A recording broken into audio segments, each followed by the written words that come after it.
नमस्कार।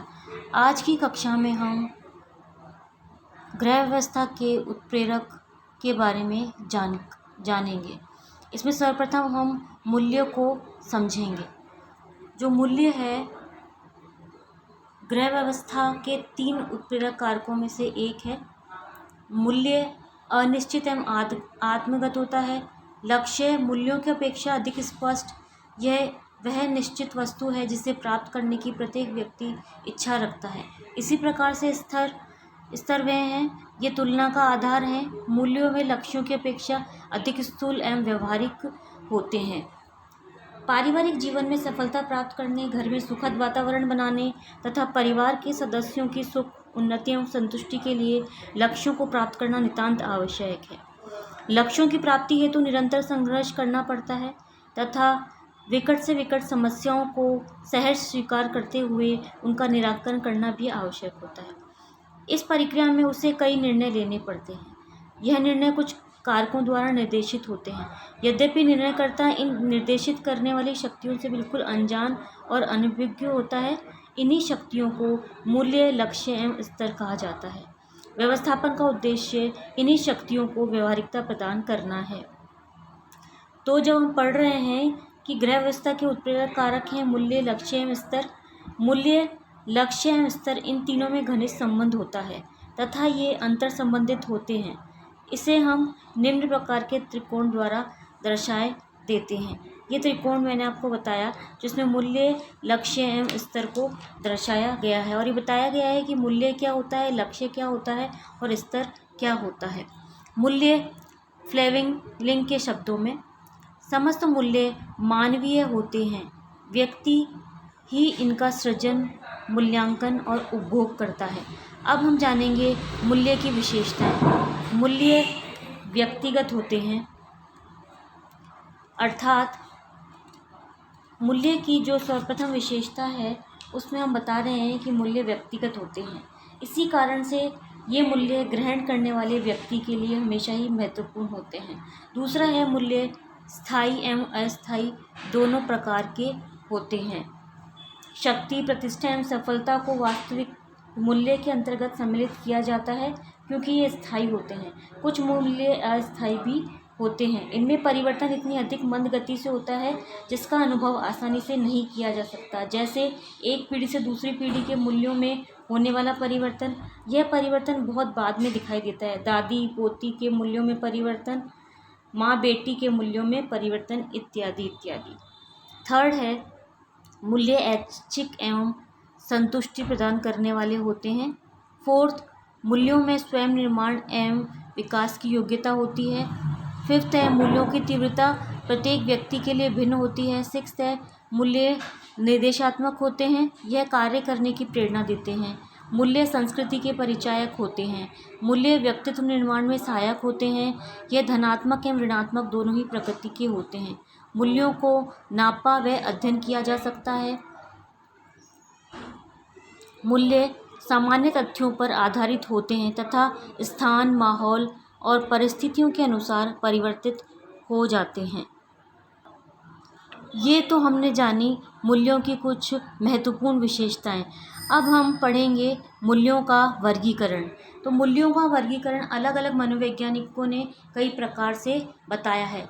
सबसे पहले हम प्रभुत्व के आधार पर मूल्यों का वर्गीकरण जानेंगे। प्रभुत्व के आधार पर मूल्य को 2 वर्गों में बांटा गया है, आंतरिक एवं साधनात्मक मूल्य, आदर्शात्मक एवं तथ्यात्मक मूल्य। पहला जो आंतरिक और साधनात्मक मूल्य है, व्यक्ति में पाए जाने वाले प्राकृतिक गुण आंतरिक मूल्य कहलाते हैं। इस पर किसी का दबाव नहीं होता है। उदाहरणार्थ कला एवं सौंदर्य के प्रति रुचि, माँ बेटे का प्रेम, पति व पत्नी के बीच का प्रेम आदि। इसी तरह से साधनात्मक मूल्य ये वे मूल्य होते हैं जो विस्तृत एवं ऐच्छिक हैं। ये मुख्यतः व्यक्ति की इच्छाएं एवं प्राथमिकताओं पर आधारित होते हैं। इसका अध्ययन किया जा सकता है। वैज्ञानिक आविष्कार करना, धन अर्जित करना, सफलता प्राप्त करना, चाहे किसी भी तरीके से संभव हो, आदि तथ्यात्मक मूल्य हैं। इसी तरह से जब हम बात कर रहे हैं आंतरिक मूल्य की, तो इसमें साधनात्मक मूल्य भी मिलते हैं। तो साधनात्मक मूल्य में यह वह मूल्य है जो कि मूल्य लक्ष्य प्राप्त करने में सहायक होता है, इसे लक्ष्य मूल्य भी कहते हैं। आंतरिक मूल्यों की प्राप्ति में भी यह एक साधन की तरह कार्य करता है। किसी कार्य को एवं कुशलता निपुणता से करना, किसी भी कार्य को कुशलता और निपुणता से संपन्न करना साधनात्मक मूल्य है। शिल्प विज्ञान संबंधी रुचियों एवं संतुष्टि इसी मूल्य के उदाहरण हैं। मैकी नामक मनोवैज्ञानिक ने साधनात्मक मूल्यों के बारे में बताया है कि ये मूल्य पॉज हैं, अर्थात पॉज में POSE, P का मतलब प्लानिंग, O का मतलब ऑर्डर, S का मतलब स्किल और E का मतलब होता है एफिशिएंसी, यानी कि योजना, क्रमबद्धता, कौशल एवं क्षमता। कुछ मूल्य ऐसे भी होते हैं जिनमें व्यवहारिक एवं साधनात्मक दोनों ही मूल्यों के गुण विद्यमान रहते हैं, जैसे कला, खेल, आराम, स्वास्थ्य, महत्वाकांक्षा, प्यार आदि। सभी मूल्य एक दूसरे पर आश्रित एवं संबंधित होते हैं तथा व्यक्ति के व्यवहार एवं आचरण को निर्देशित करते हैं। अगला मूल्य है आदर्शात्मक मूल्य। ये वे मूल्य होते हैं जो नैतिकता पर आधारित होते हैं। तथ्यात्मक मूल्य विस्तृत एवं ऐच्छिक होते हैं। यह मुख्यतः व्यक्ति की इच्छाओं एवं प्राथमिकताओं पर आधारित होते हैं। इसका अध्ययन किया जा सकता है। वैज्ञानिक आविष्कार करना, धन अर्जित करना, सफलता प्राप्त करना, चाहे जिस भी तरीके से संभव हो, आदि तथ्यात्मक मूल्य हैं। प्रभुत्व के आधार पर मूल्यों के वर्गीकरण से ये स्पष्ट होता है कि आंतरिक मूल्य साधनात्मक मूल्य की अपेक्षा उच्च होते हैं, जबकि आदर्शात्मक मूल्य तथ्यात्मक मूल्यों की अपेक्षा ऊंचे होते हैं। इसी प्रकार पार्कर के अनुसार, जो कि प्रसिद्ध समाजशास्त्री पार्कर हैं, इन्होंने मानव आचरण में व्यवहार को उत्प्रेरित करने व नियंत्रित करने वाले मूल्यों को निम्न प्रकारों में बांटा है, जिसमें मुख्यतः है आराम यानी सुख, प्रेम, ज्ञान प्राप्ति की इच्छा, कला, खेल, स्वास्थ्य, महत्वाकांक्षा, शिल्प विज्ञान संबंधी रुचियाँ इत्यादि। तो सबसे पहला है आराम या सुख या फिर प्रेम। सबसे पहला हम जानेंगे प्रेम। प्रेम पारिवारिक जीवन की सफलता की कुंजी है। प्रेम के बिना कोई भी व्यक्ति का परिवार उन्नति नहीं कर सकता, क्योंकि यह आपसी विश्वास का आधार है। इसी प्रकार आराम या सुख जीवन को यथासंभव खुश, आनंदमय एवं रुचिकर बनाने में रुचि लेना। इन मूल्यों से व्यक्ति के जीवन में सुख, आनंद, हर्ष एवं उल्लास की अनुभूति होती है। अगला है ज्ञान प्राप्ति की इच्छा। मानवीय संबंधों को सजीव व जीवंत बनाए रखने के लिए व्यक्ति में ज्ञान एवं विवेक का रहना अत्यावश्यक है। सत्य में विश्वास करना, जीवन के सभी पक्षों के संबंध में संतोषजनक ज्ञान प्राप्त करने में रुचि रखना इत्यादि। कला, सौंदर्य एवं उसकी अनुभूति के विभिन्न रूपों में रुचि रखना ही कला कहलाता है, जैसे संगीत, नृत्य, लेखन कला, कविता लिखना, गृह सज्जा आदि। विभिन्न प्रकार के सौंदर्यों को जानना, उसकी प्रशंसा करना तथा सौंदर्य को अनुभव या संतुष्ट होना इत्यादि। खेल व्यक्तित्व विकास के लिए अत्यावश्यक है। इससे कल्पना शक्ति का विकास होता है, जिससे व्यक्ति रचनात्मक कार्यों की ओर मन को लगाता है। व्यक्तित्व के बहुमुखी विकास के लिए जीवन में खेल के मूल्य का विकास करना अत्यंत आवश्यक है, अर्थात कल्पना शक्ति तथा रचनात्मक कार्यों में रुचि रखना। नेक्स्ट है स्वास्थ्य। शारीरिक एवं मानसिक स्वास्थ्य में रुचि लेना, क्योंकि अन्य मूल्यों की प्राप्ति के लिए व्यक्ति को शारीरिक एवं मानसिक रूप से स्वस्थ रहना आवश्यक होता है। अगला है महत्वाकांक्षा। व्यक्तिगत जीवन में सफलता प्राप्त करने की रुचि एवं इच्छा होना। अगला है शिल्प विज्ञान संबंधी रुचियाँ। ये मूल्य रचनात्मक कार्यों से संबंधित होते हैं। साधनों के विकास में इनकी अहम भूमिका है। कुशलतापूर्वक कार्य द्वारा किसी कार्य के अंतिम परिणामों को प्राप्त करने की इच्छा एवं रुचि। अगला है धर्म। यह मूल्य व्यक्ति को सत्य से परिचित कराता है। सत्य जान लेने के बाद व्यक्ति निरंतर सुकर्म करते हुए जीवन में सुख एवं आनंद प्राप्त करता है, जिससे परिवार एवं समाज का कल्याण होता है।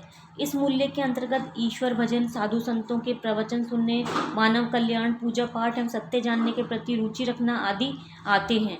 जीवन के समान उद्देश्यों एवं प्रयोजनों में एकीकरण स्थापित करने की रुचि इसका उदाहरण है।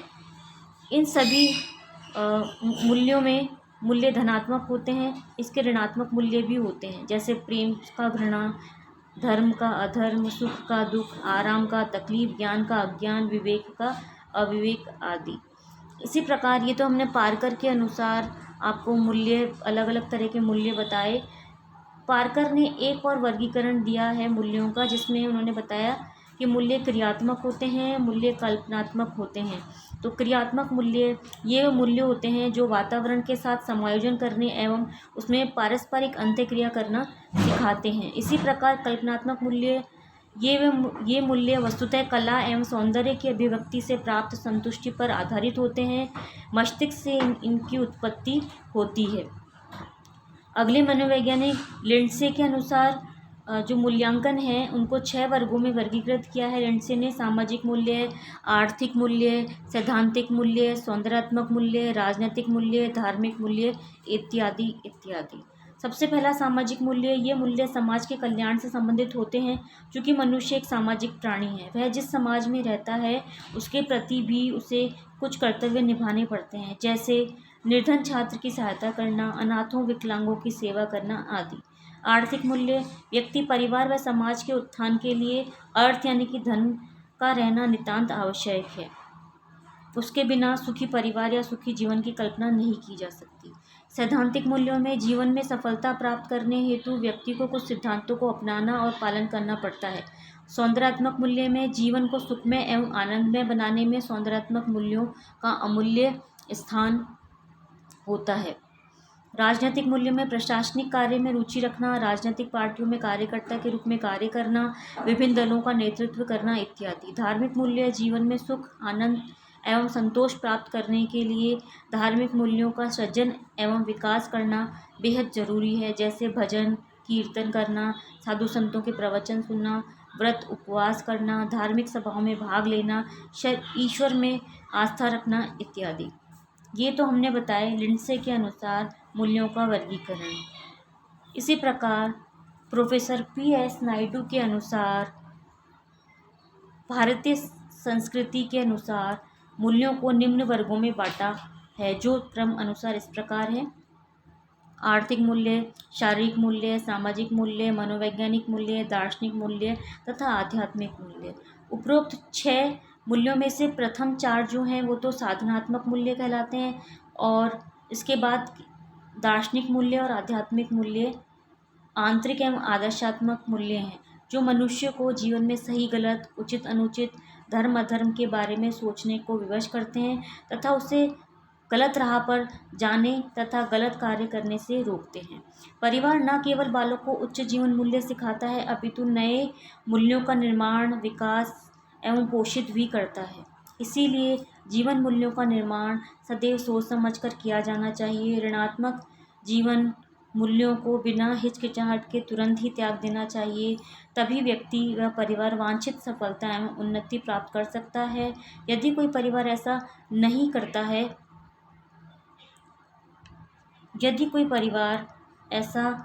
करता है तो वह न केवल बालक के भविष्य को अंधकार में बनाता है, बल्कि देश के साथ भी धोखा एवं विश्वासघात करता है।